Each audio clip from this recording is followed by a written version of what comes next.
அகஜானன பத்மார்க்கம் கஜானன மகர்நிசம் அநேகதந்தம் பக்தானாம் ஏகதந்தம் உபாஸ்மகே. மாலை முரசு டிவி நேயர்களுக்கு அன்பான காலை வணக்கம். இன்று மங்களகரமான விஸ்வாவசு வருஷம் தட்சிணாயனம் ஹேமந்த ருது மார்கழி 7 டிசம்பர் 22 திங்கட்கிழமை வளர்பிறை த்வித்தியை திதி. இன்று காலை 11 மணி அளவு வரை, அதன் பிறகு திருத்தியை திதி. உத்திராட நட்சத்திரம், துருவம் நாம யோகம், கௌலபம் நாம கரணம். இது இன்றைய பஞ்சாங்கம். ஜோதிட தகவலில் திருமண பொருத்தம் பற்றி பார்த்து கொண்டு இருக்கின்றோம். அதில் லக்னம் முதல் 5ஆம் பாவம், 7, 8, 3, 7, 11, 10 இப்படிப்பட்ட இடங்கள்லாம் நம்ம பார்க்க வேண்டியது இருக்குது அப்படின்னத இது நான் வரைக்கும் தெரிந்து கொண்டோம். இப்போது கிரகங்கள் அப்படின்னு வரலாம். கிரகங்கள்னு சொல்லலாம், அல்லது ஜாதகத்தில் இருக்கக்கூடிய தோஷம் அப்படின்னு வரலாம். இதை பார்க்கும்போது நிறைய பேருக்கு இதில் நிறைய புரிதலும் இருக்குது, தவறான புரிதலும் இருக்குது. இப்படிப்பட்ட ஒரு விஷயத்தை கட்டாயம் கடைப்பிடிக்கணும்னு சொல்லி கடைப்பிடிக்கிறதுல கொஞ்சம் குளறுபடிகள் இருந்து கொண்டு இருக்கிறது. அதில் பிரதானமாக இருக்கிறது செவ்வாய் தோஷம். அதன் பிறகு ராகு கேது சம்பந்தமான தோஷம். இதில் இந்த செவ்வாய் ஒரு ஜாதகத்தில் எந்த இடத்தில் இருக்கிறாரோ அதே இடத்தில் இன்னொரு ஜாதகத்தில் இருக்கணும், அப்போ தான் இணைக்கணும் அப்படின்ற மாதிரி தோஷம் இருக்கக்கூடியவர்களுக்கு நிறைய பேர் நினச்சிட்ருக்கோம்.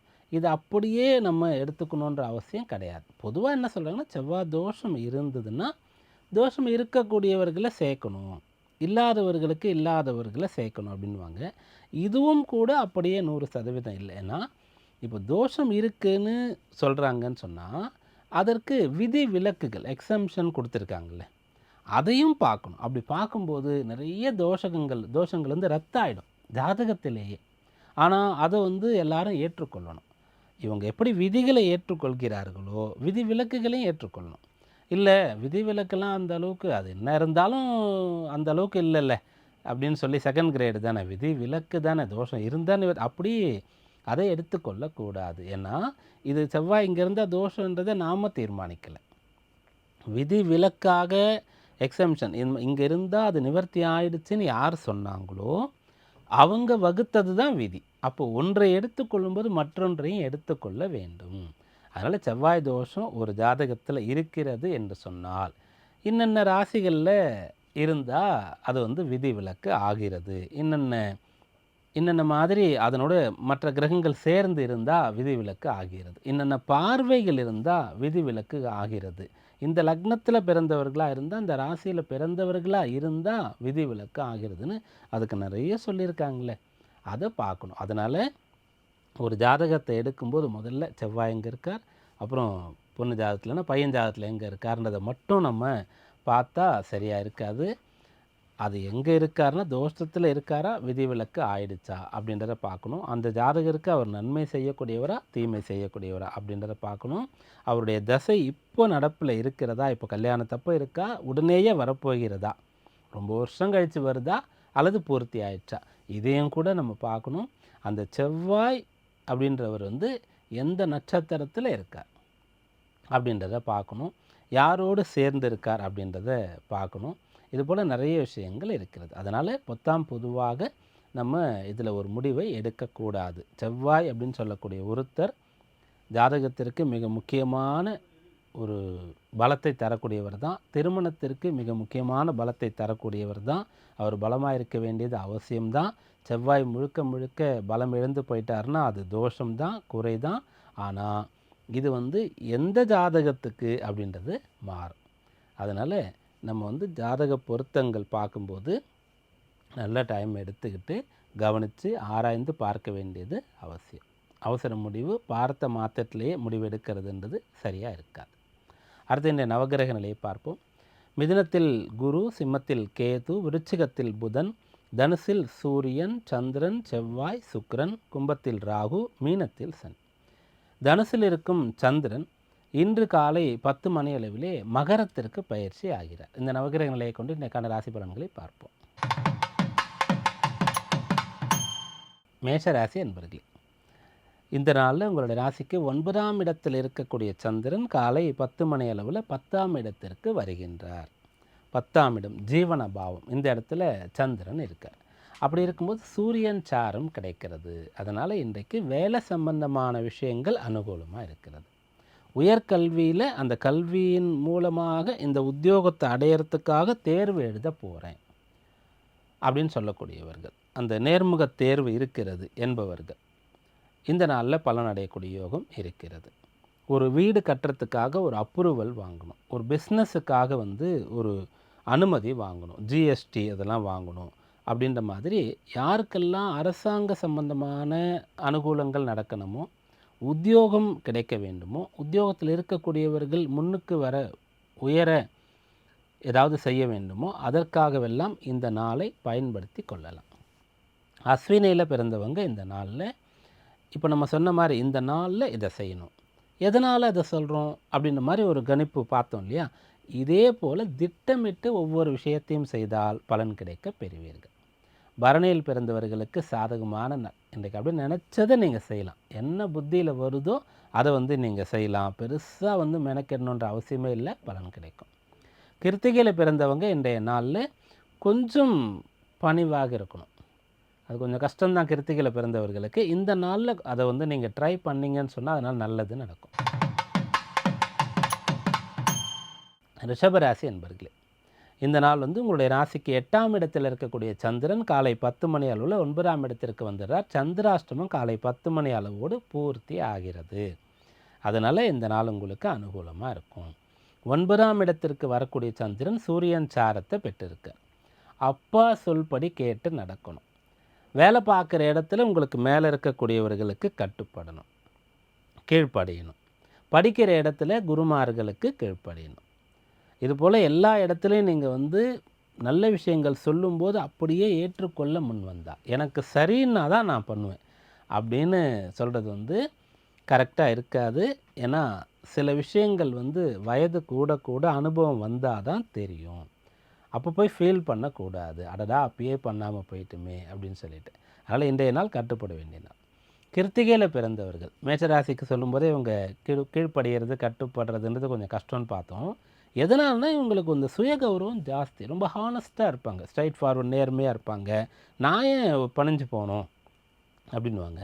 அந்த பணிஞ்சு போகிறதுன்றது என்னென்னா, சில சமயத்தில் உங்களை விட பெரிய பதவியில் இருக்கக்கூடியவர்கள், வயதில் அதிகமாக இருக்கக்கூடியவர்கள், அவங்களிடத்துல கொஞ்சம் கட்டுப்படணும். அப்போ தான் அவங்க வீட்டிலேருந்து கற்றுக்கொள்ள முடியும் அப்படின்றதுக்காக அதை தான் இன்றைக்கு நீங்கள் செய்யணும். ரோகிணியில் பிறந்தவர்களுக்கு சாதகமான நாள். இன்றைக்கு ஒரு உயர் பதவியோ, ஊதிய உயர்வோ, சலுகையோ, பாராட்டோ, கௌரவமோ உங்களுக்கு கிடைக்கப் போகிறது. மிருகசீரிஷ நட்சத்திரத்தில் பிறந்தவங்க இன்றைய நாளில் மனை, வீடு, வண்டி, வாகனம், ஆபரணங்கள்னு சொல்லி சொத்துக்கள் சம்பந்தமான யோக பலன்களை பெறுகிறீர்கள். மிதுன ராசி என்பர்கள், இன்று காலை 10 மணி அளவில் உங்களுக்கு சந்திராஷ்டமம் தொடங்குகின்றது. 8ஆம் இடத்திற்கு சந்திரன் வருகிறார். சூரியன் சாரம் பெற்றிருக்கார். விதிகளை கடைபிடிக்க வேண்டும். சட்டம் இயற்றப்பட்டிருக்கிறது. சட்டத்திட்டங்களை கடைபிடிக்க வேண்டிய கடமை ஒவ்வொரு குடிமகனுக்கும் இருக்கிறது. இது பொதுவானது. இதை தாண்டி ஒரு அலுவலகத்தில் இருந்தால் இதெல்லாம் செய்யலாம், இதெல்லாம் செய்யக்கூடாது. ஒரு வீட்டில் ஒரு குடும்பம், பாரம்பரியம் இதெல்லாம் அனுமதிக்கப்பட்டிருக்கிறது, இதெல்லாம் இல்லை அப்படின்ற மாதிரி நீங்கள் எங்கே இருக்கிறீர்களோ அந்த இடத்தின் விதிகளை கடைபிடிக்க வேண்டிய நாளாக இந்த நாள் இருக்குது. மிருகசீரிஷ நட்சத்திரத்தில் பிறந்தவங்க கரெக்டாக எல்லாம் பண்ணுறீங்கன்னா எந்த ஒரு தடையும் இடையூறும் கிடையாது. யாரையும் எதிர்பார்க்கறது, யாருக்காகவும் எதையும் பண்ணுறது அதை தவிர்த்து நீங்கள் தனித்து இருந்து உங்களுடைய வேலைகளை நீங்கள் செய்கிறீங்க. யார் விஷயத்தில் நீங்கள் தலையிடலை அப்படின்னா இந்த நாள் உங்களுக்கு அனுகூலமாக இருக்கும். திருவாதிரை நட்சத்திரத்தில் பிறந்தவங்க இன்றைய நாளில் திடீர்னு வேலை மாற்றம் அல்லது பிஸ்னஸில் ஒரு பார்ட்னரை எடுத்துக்கிறது, பெரும் சொத்து சம்பந்தமான விஷயங்களை டீல் பண்ணுறது, இதெல்லாம் கவனமாக இருக்கணும். புனர்பூசத்தில் பிறந்தவங்க இன்றைய நாளில் பண விஷயத்தில் கவனமாக இருந்தால் போதுமானது. கடகராசி என்பர்களே, இந்த நாள் உங்களுக்கு மனதுக்கு நிறைவான நாளாக இருக்கும், திருப்திகரமான நாளாக இருக்கும். இந்த நாளின் கடமைகளை, பொறுப்புகளை மிகச்சரியாக உங்களால் செய்து முடிக்க முடியும். நல்லவர்களுடைய துணை உங்களுக்கு கிடைக்கும். ஆரோக்கியம் சாதகமாக இருக்கும். யாருக்கெல்லாம் கடகராசியில் உடல் உபாதை இப்போ இருக்கிறதோ மிகச்சரியான வைத்தியம் உங்களுக்கு கிடைக்கும். சீக்கிரமாக அது சரியாகும். புனர்பூச நட்சத்திரத்தில் பிறந்தவங்க இன்றைய நாளில் நல்ல பலன் கிடைக்க பெறுவீர்கள். உங்கள் கூட இருக்கக்கூடியவங்க முன்னாடி சாதித்து காட்டணும் ஜெயிச்சு காட்டணும், முதலிடம் பிடிக்கணுன்ற எண்ணம் இருந்து நிறைய பாடுபட்டிருந்தீங்கன்னா அதற்கான பலன் நோக்கி இப்போது போவீங்க. பூச நட்சத்திர அன்பர்கள் இன்றைய நாளில் பின்னடைவுகளிலிருந்து மீண்டு வருவீங்க. கடன் சுமை அல்லது எதிரிகளால் உங்களுக்கு கஷ்டம், வழக்கு சம்பந்தமான விஷயங்கள் இப்படிலாம் இருந்ததுன்னு சொன்னால் அதை எப்படி எதிர்கொள்கிறது, ஃபேஸ் பண்ணுறது, மீண்டு வர்றது, வெற்றி பெறுறது, இதெல்லாம் கற்றுக்கொள்ள முடியும். ஆயில்ய நட்சத்திர அன்பர்களுக்கு அனுகூலமான பலன் சேரப்போகிறது. இன்றைய நாள் முன்னேற்றம் உண்டு. சிம்மராசி அன்பர்களே, இன்று கவலை இல்லாமல் இருக்க போகிறீங்க, சுகவாசியாக இருக்க போகிறீங்க. ராசியில் கேதுவும் 8ஆம் இடத்துல சனியாக இருக்கும்போது உங்களுக்கு கொஞ்சம் பின்னடைவு தான் இந்த காலம். ராசியாதிபதி சூரியன் போய் குருவுடைய வீட்டில் இருக்கார். அப்போது ரொம்ப பெரிய செல்வாக்குள்ள ஒரு நபர் வீட்டில் போய் ஒருத்தர் இருக்கிற மாதிரி அவங்க கேட்டதெல்லாம் அங்கே கிடைக்கும். தன்னுடைய வீட்டில் தன்னுடைய ஊரில் அந்த அளவுக்கு சாதகமான சூழல் இல்லை, கஷ்டம்னா கூட அவங்க ஒரு பெரும் தொழிலதிபர் வீட்டில், பெரிய பிரமுகர் வீட்டில் இருக்காங்கன்னு சொன்னால் எப்படி இருப்பாங்க? அதுபோல் இந்த காலம் உங்களுடைய ராசிக்கு சாதகமான சூழல் இல்லைன்னாலும் உங்கள் ராசியாதிபதி போய் இருக்கிற இடம் நல்ல இடம், நல்லவங்க நட்பு கிரகங்களோடு சேர்ந்து அந்த வீட்டு அதிபதியால் பார்க்கப்பட்டு நல்லா இருக்கார். அதனால் இந்த காலம் உங்களுக்கு நல்லாயிருக்கும். மார்கழி மாதம் சிம்மராசி அன்பர்களுக்கு ஓகே தான், சில நல்ல விஷயங்கள் நடக்கும். இந்த நாளில் அதை நீங்கள் எதிர்பார்க்கலாம். மகத்தில் இருக்கக்கூடியவர்கள், மகத்தில் பிறந்தவர்கள் இந்த நாளில் பிரார்த்தனையின் மூலமாக எதையும் பெறலாம். பூர நட்சத்திரத்தில் பிறந்தவர்கள் முயற்சியின் மூலமாக எதையும் பெறலாம்.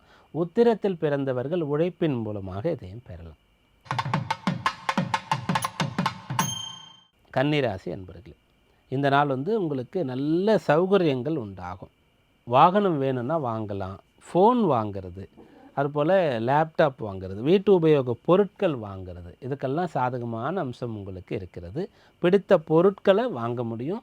தேவைக்கான பணம் உங்களுக்கு கிடைக்கும். இதுக்கு முன்னாடி ஒரு விஷயத்தை அடைய முடியாமல் மன வருத்தத்தோடு இருக்கிறீங்கன்னு சொன்னால் அந்த வருத்தம் போகும். இருக்கக்கூடிய நிலையிலிருந்து ஒரு படி உங்களால் உயர முடியும். உத்திர நட்சத்திரத்தில் பிறந்தவங்க இன்றைய நாளில் செல்வாக்குள்ள நபர்கள் மூலமாக காரியம் சாதிக்கக்கூடிய யோகத்தை பெறுகிறீர்கள். அஸ்த நட்சத்திரத்தில் பிறந்தவங்களுக்கு அனுகூலமான அற்புதமான நல்ல பலன் உண்டு.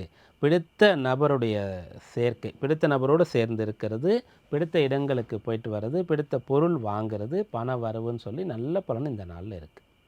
சித்திரை நட்சத்திரத்தில் பிறந்தவங்க இன்றைய நாளில் பிரிந்து போனவர்களோடு சேர முடியும். உடல் உபாதையிலிருந்து மீண்டு வர முடியும். ஹாஸ்பிட்டல் போனால் ஒரு பிரச்சனை இல்லை அப்படின்வாங்க, டயக்னோசிஸ் பண்ணால் நல்லா இருக்கீங்கன்னு சொல்லுவாங்க. ஹாஸ்பிட்டலைஸ் ஆனவங்க டிஸ்சார்ஜ் ஆகி வருவீங்க. துளாராசி அன்பர்களே, இந்த நாள் நீங்கள் நல்ல துணிவோடு இருப்பீங்க, தைரியமாக இருப்பீங்க. செகண்ட் தாட்டே இருக்காது. இது சரியாக நடக்கலைன்னா என்ன பண்ணுறது, இந்த வேலை நமக்கு கை கொடுக்கலன்னா என்ன பண்ணுறது, இவர் ஏமாற்றிட்டா என்ன பண்ணுறது அப்படின்ற செகண்ட் தாட்டே இருக்காது. உறுதியோடு 100% உங்கள் வேலையை பண்ணுவீங்க. இன்றைக்கி படிக்கிறீங்கன்னா பிடிச்சி புரிஞ்சு நல்லா படிப்பீங்க. இன்றைய நாள் பிஸ்னஸில் நீங்கள் எடுக்கிற முடிவெல்லாம் ரொம்ப சரியாக இருக்கும். வீட்டில் கல்யாண விஷயங்கள்லாம் நீங்கள் ஒரு முடிவு எடுக்கிறீங்கன்னா மிகச்சரியாக இருக்கும். இந்த நாள் உங்களுக்கு முழுவதும் கை கொடுக்கக்கூடிய நல்ல நாளாக இருக்குது. சித்திரை நட்சத்திரத்தில் பிறந்தவங்க இன்றைய நாளில் உங்களுடைய திறமையோடு கொஞ்சம் அதிர்ஷ்டமும் உங்களுக்கு துணையாக இருக்க போகுது. சுவாதி நட்சத்திரத்தில் பிறந்தவங்க இன்றைய நாளில் பிறருடைய உதவி அதிர்ஷ்டம்லாம் எதிர்பார்க்காம நீங்கள் எவ்வளோ உழைப்பை போடுகிறீர்களோ அதற்கான பலனை பெறுவீர்கள். விசாக நட்சத்திரத்தில் பிறந்தவங்க இன்றைய நாளில் உங்களுடைய பின்னடைவுகள், உங்களுக்கு இதுதான் சவாலான விஷயம், இதெல்லாம் தான் கொஞ்சம் நெருடலாக இருக்குது, எல்லாம் நல்லா போயிட்டுருக்கு, ஆனால் இந்த 2-3 விஷயந்தான் கொஞ்சம் எனக்கு பிரச்சனைனா அதெல்லாம் சரி பண்ணுற யோகம் இந்த நாளில் இருக்குது. விருச்சிக ராசி அன்பர்களே, பண வரவை எதிர்பார்க்கலாம். குடும்பத்தில் சந்தோஷம் இருக்கும். இன்றைய நாளின் வேலைகள் அனைத்தையும் நல்லபடியாக செஞ்சு முடிப்பீங்க. பெற்றோர் மகிழும்படியாக, திருப்தி அடையும்படியாக உங்களால் இன்றைய நாளில் செயல்பட முடியும். உங்களுடைய பிள்ளைகளை சந்தோஷமாக வச்சுக்க முடியும். அப்படியாக இன்றைக்கு வீட்டிலும் வெளியிலையும் உங்களுக்கு நல்ல விஷயங்கள் நடக்கும். விசாக நட்சத்திரத்தில் பிறந்தவங்களுக்கு அனுகூலமான நல்ல பலன் உண்டு. தடைப்பட்ட காரியம் நடந்தேறும். அனுஷ நட்சத்திரத்தில் பிறந்தவங்க இன்றைய நாளில் எதிர்மறை எண்ணங்களிலிருந்து மீண்டு வரக்கூடிய யோகத்தை பெறுகிறீர்கள். எதிர்மறை எண்ணம்னா எண்ணமாக இருக்கலாம், அல்லது யாரோ ஒருத்தர் தவறு பண்ணியிருக்கலாம், அதற்காக உங்கள் மீது பழி சுமத்தப்படலாம், அதிலிருந்துலாம் மீண்டு வருவீங்க. கேட்டை நட்சத்திர அன்பர்களுக்கு இன்றைய நாள் முன்னேறக்கூடிய நாள். உங்களுடைய நிலை உயரப்போகிறது. நீங்கள் உங்களை வளர்த்து கொள்ளப் போகிறீர்கள். தனுர் ராசி அன்பர்களே, இந்த நாள் பதவி கிடைக்கக்கூடிய நாள். பதவியில் இருக்கக்கூடியவர்களுக்கு கௌரவம், பரிசு, பாராட்டு இதெல்லாம் கிடைக்கக்கூடிய நாளாக இருக்கிறது. சர்வீஸ் முடிஞ்சவங்களுக்கு கூட அந்த பணி நீட்டிப்புன்னு சொல்லக்கூடிய ஒரு விஷயம் பலனாக கிடைக்கப் போகிறது. நீங்கள் ஒரு வேலைக்காக அப்ளை பண்ணுறீங்கன்னா அங்கே வேலை கிடச்சிரும். பிஸ்னஸ் பண்ணக்கூடியவர்களுக்கு வாடிக்கையாளர்கள், அதுபோல் பார்ட்னர்ஸு இவங்கெல்லாம் ரொம்ப அனுகூலமாக இருப்பாங்க. உங்களுக்கு நல்ல நல்ல ரிவ்யூஸ்லாம், கமெண்ட்ஸ்லாம் இன்றைக்கி சேரும். அதுபோல் இந்த நாள் எல்லா விதத்துலையுமே உங்களுக்கு தோதாக இருக்கிறது. இது நாள் வரைக்கும் நீங்கள் செய்ய தயங்கிய ஒரு விஷயம், காசு இருந்தாலும் கூட வீடு கட்டுறதுன்னா கொஞ்சம் யோசனையாக தான் இருக்குது, எல்லாம் சரியாக வரணும் இல்லை அப்படின்னா வீடு கட்டலான்ற முடிவே எடுப்பீங்க. பிள்ளைகளுடைய திருமண விஷயங்கள் நீங்கள் செய்ய வேண்டியது இருக்குது அப்படின்னு சொன்னால், நல்ல காலம் பார்த்துட்ருக்கீங்கன்னு சொன்னால் ஆரம்பிக்கலாம் அப்படின்ற ஒரு முடிவுக்கு வர முடியும். மூல நட்சத்திரத்தில் பிறந்தவர்கள் இன்றைய நாளில் சிந்தித்து செய்யக்கூடிய செயல்களில் வெற்றி பெறுவீங்க. பூராட நட்சத்திர அன்பர்கள் இன்றைய நாளில் திருப்தியாக சந்தோஷமாக இருப்பீங்க. உங்களால் மற்றவங்களுக்கு உங்களை விட அதிகமாக நல்லது நடக்கக்கூடிய நாளாக இருக்கும். அதை மனமுவந்து நீங்கள் ஏற்றுக்கொள்வீங்க. உத்திராட நட்சத்திரத்தில் பிறந்தவங்களுக்கு உத்தமமான பலன் இன்றைய நாளில் கிடைக்கப் போகிறது. இன்றைக்கு யாராவது உங்களை விஷ் பண்ணாங்கன்னா, உங்களுக்கு யாருடைய பிளஸ்ஸிங்காசி கிடச்சதுன்னா போகும், நல்ல விஷயங்கள் நடக்கும். இது உங்களுடைய நட்சத்திர நாளாக இருக்கிறதுனால. மகர ராசி என்பர்களே, நிறைய செலவு பண்ண வேண்டிய யோகம் இருக்கிறது. அது உங்களை யார் எதிர்பார்க்கிறார்களோ அவர்களுக்கு செய்ய வேண்டியது இருக்கிறது. கணவன் மனைவிக்கு செய்கிறது, மனைவி கணவனுக்கு செய்கிறதுன்னு சொல்லி வாழ்க்கை துணைக்காக செலவு செய்கிறது. செலவுன்னா கஷ்டமான செலவு இப்போ இருக்காது. பிடித்த செலவு, ஆபரணங்கள் வாங்கி கொடுப்பது, ஒரு வீடு வாங்கி கொடுப்பது, வாகனம் வாங்கி கொடுப்பது, அவங்கவுங்கள சக்திக்கு ஏற்றவாறு நீங்கள் என்ன வாங்கி கொடுக்கணும்னு நினைக்கிறீங்களோ அதை வாங்கி கொடுக்கறது, அப்படியாக நல்ல செலவு செய்கிறது. அது உங்களுக்கு சந்தோஷம், திருப்தியை தர்றது. உங்களை விட நீங்கள் யாருக்கு செலவு செய்கிறீங்களோ அவங்களுக்கும் சந்தோஷம் தர்றது. இப்படியான நாளாக இந்த நாள் இருக்குது. உத்திராட நட்சத்திரத்தில் பிறந்தவங்க இன்றைய நாளில் செய்யக்கூடிய செலவு எதற்காக, யாருக்காக, எவ்வளவு, இதை பிளான் பண்ணிங்கன்னா போதும். திருவோண நட்சத்திரத்தில் பிறந்தவங்க வெளிநாட்டிலிருந்து பணம் வர வேண்டியது இருந்தால் எதிர்பார்க்கலாம். வெளிநாடு போகிறதுக்கு பணம் தேவைன்னா அதற்காக உதவிகளை கோரலாம். என்ன வழியில் முயற்சி பண்ண முடியுமோ அதை செய்யலாம். அவிட்ட நட்சத்திரத்தில் பிறந்தவங்க இன்றைய நாளில் கடன் அடைக்கிறதுக்காக பணம் வேணும் அப்படின்னு சொன்னால் அதற்கான முயற்சியை செய்யலாம். ஏதோ ஒரு விஷயம் உங்களுக்கு சாதகமில்லாத காலத்தில் தவறாக செஞ்சு மாட்டிக்கிட்டிங்கன்னா அந்த பண விஷயத்தில் அதிலிருந்து மீண்டு வரக்கூடிய விஷயங்களை நோக்கி இப்போ நீங்கள் முன்னேறுவீங்க. கும்பராசி என்பர்களே, லாபம் தரக்கூடிய நாளாக இந்த நாள் இருக்கிறது. குறிப்பாக பெரியவங்க உங்களுக்கு நல்லது செய்வாங்க. பெரியவங்க உங்களுக்கான சொத்தை உங்களுக்கு கொடுக்கறது, நீங்கள் ஒரு இடத்துல போயிட்டு ஒரு உதவி கேட்குறீங்கன்னா அவங்கள நம்பி அதை கொடுக்கறது, புது இடத்துக்கு ஒருத்தர் போனால் கூட அங்கே எந்த ஒரு அறிமுகமும் இல்லாமல், ரெக்கமெண்டேஷன் இல்லாமல் உங்களுக்கு ஒரு இடம், வீடு அதெல்லாம் கிடைக்கிறது, வேலை கிடைக்கிறது, இப்படியான அம்சம்லாம் இருக்கிறது. சுயமாக நீங்கள் உங்கள் மூலமாகவே ஒரு விஷயத்தை சாதிக்கிறது அப்படின்ற விஷயம் இந்த நாளில் உங்களுக்கு நடக்கும். படிக்கிறதுக்காக முயற்சி பண்ணுறீங்க அப்படின்னா டைரெக்டாக போய் எங்கே படிக்கணுமோ அங்கே போய் உட்காடுறீங்க, எல்லாத்தையும் கேட்குறீங்க, பேசுகிறீங்க. நிறைய பணம் கட்ட வேண்டிய இடத்துல ஓப்பனாக நீங்கள் பேசி குடும்ப சூழல் இது தான், இவ்வளோ தான் என்னால் முடியும் அப்படின்னு மாதிரி சொன்னீங்கன்னா உங்களுக்கு சீட்டு கிடச்சிரும். வேலை பார்க்குற இடத்துல இன்டர்வியூ அட்டன் பண்ணும்போது ஒரு சில விஷயங்கள் சரியாக இல்லைன்னா கூட நீங்கள் உங்களுடைய அந்த நேர்மை மூலமாக வேலையை பெற முடியும். அதுபோல் இன்றைய நாள் உங்களுக்குன்னு தனியாக ஒரு ஈர்ப்பு சக்தி இருக்கும், அந்த வசியம் இருக்கும், அது பேச்சில் இருக்கும், முகத்தில் இருக்கும், அதை கொண்டு காரியம் சாதிக்க முடியும். அவிட்ட நட்சத்திரத்தில் பிறந்தவங்க இன்றைய நாளில் திருப்திகரமான நல்ல பலன்களை அடைய முடியும். சதய நட்சத்திரத்தில் பிறந்தவர்கள் பாடுபட்டு கஷ்டப்பட்டு தான் இன்றைய நாளில் பணிகளை செய்ய வேண்டியது இருக்கும். பூரட்டாதியில் பிறந்தவர்களுக்கு ஏதோ ஒரு நல்ல விஷயம் நடந்து முகம் மலரும். இன்றைய நாள் நல்ல செய்தி உங்களை சேரும். மீனராசி அன்பர்களே, பணிபுரியக்கூடிய இடத்துல வேலை போயிடுமோன்ற ஒரு எண்ணம் வந்தாலே வேறு இடத்துல வேலை பார்க்க நீங்கள் ஆரம்பிச்சிடுவீங்க. நீங்கள் கொஞ்சம் எப்பயுமே முன்னெச்சரிக்கையாக இருப்பீங்க. கடைசி வரைக்கும் என்ன தான் ஆகட்டும் பார்க்கலாமே அப்படின்ற மாதிரியான மன உறுதி நீங்கள் வச்சுக்க மாட்டீங்க. எதுக்கு ரிஸ்க் எடுத்துக்கிட்டு அப்படின்ற மாதிரி. அதுபோல் யார் வந்து ஒரு வேலையில் இருந்துகிட்டே இன்னொரு வேலையை தேடுறீங்களோ அவங்களுக்கு அந்த வேலை என்னன்றது இன்றைக்கி தெரிய வரும். ஒரு பிஸ்னஸ் பண்ணிகிட்டு இருக்கும்போது சரியாக போகலன்னு சொன்னால் பெருமளவுக்கு நஷ்டம் வரத்துக்கு முன்னாடியே சுதாரித்து அதை வேறு எப்படியாவது மாற்ற முடியுமா அப்படின்னா அது இன்றைய நாளில் தெரிய வரும். உறவுகளோடு உங்களுக்கு பகை இருக்கிறதுனா சுமூகமாக அதை கொண்டு போய்விட முடியும். பேசி கூட இருந்து சண்டை போடுறத விட கொஞ்சம் ஏதாவது ஒரு சின்ன ஒரு பிரிவு ஏற்படுத்தி கொண்டால் கூட அது பெருசாக போகாது அப்படின்ற மாதிரிலாம் பாலிஷ்டான விஷயங்கள்லாம் இன்றைக்கு உங்களுக்கு தோணும். அதை செய்ய முடியும். பூரட்டாதி நட்சத்திர அன்பர்கள் இன்றைய நாளில் நற்பலன் கிடைக்க பெறுவீர்கள். கடன் சுமை குறையும். உத்திரட்டாதி நட்சத்திரத்தில் பிறந்தவர்கள் கடுமையாக உழைக்க வேண்டியது கடன் தேவைன்னு சொன்னால் இன்றைய நாளில் முயற்சி செய்யலாம். ரேவதியில் பிறந்தவங்க இன்றைய நாளில் இடமாற்றம், மனமாற்றம் இதையெல்லாம் அடைய பெறுவீங்க. இடமாற்றம்னா வேறு இடத்துக்கு போகிறதுனால நல்லது நடக்கிறது. மனமாற்றம்னா ஒன்று கிடைக்கவே கிடைக்காதுன்னு உறுதி ஆயிடுச்சுன்னா அதை விட்டுட்டு அடுத்து வேறு விஷயங்களில் நீங்கள் உங்களுடைய டைம் வந்து ஸ்பெண்ட் பண்ணுறது, புத்தியை கொண்டு போகிறதுன்ற விஷயம் இன்றைக்கு செய்யணும். இன்றைக்கான ராசி பலன்களை இதுவரை பார்த்தோம். நாளைய விசேஷத்தில் நாளைக்கு சிரவண விரதம், சதுர்த்தி விரதம். மீண்டும் நாளை சந்திப்போம். நன்றி, வணக்கம்.